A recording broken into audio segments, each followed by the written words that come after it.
ಸ್ವಾಗತ ಸ್ನೇಹಿತರೆ.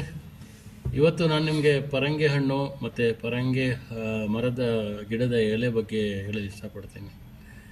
ಸಾಮಾನ್ಯವಾಗಿ ಈ ಜಾಂಡೀಸ್ ಅಂತ ಬಂದಾಗ ಪರಂಗಿ ಹಣ್ಣು ನಿಮ್ಮ ಮೈಗೆ ತುಂಬ ಲಾಭದಾಯಕಾರಿ, ತುಂಬ ಪರಿಣಾಮ ಕೊಡ್ತದೆ.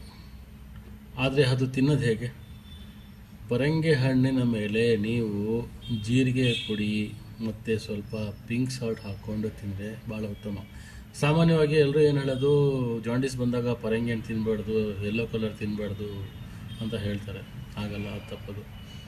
ಪರಂಗಿ ಹಣ್ಣು ನೀವು ಜಾಂಡೀಸಲ್ಲಿ ತಿನ್ಬೋದು. ಮತ್ತು ಪರಂಗಿ ಹಣ್ಣು ಮರದ ಎಲೆ ಇದೆಯಲ್ಲ, ಆ ಮರದ ಎಲೆ ಜ್ಯೂಸ್ ಮಾಡ್ಕೊಂಡು ಕುಡಿಯೋದ್ರಿಂದ ನಿಮಗೆ ಪ್ಲೇಟ್ಲೆಟ್ಸ್ ಇನ್ಕ್ರೀಸ್ ಆಗೋದು ಭಾಳ ಶೀಘ್ರವಾಗಿ ಇನ್ಕ್ರೀಸ್ ಆಗುತ್ತೆ.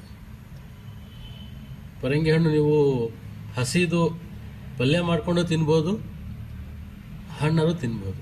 ತುಂಬ ಲಾಭದಾಯಕಾರಿ. ಇದನ್ನೊಂದ್ಸಲಿ ಟ್ರೈ ಮಾಡಿ ನೋಡಿ. ಧನ್ಯವಾದಗಳು.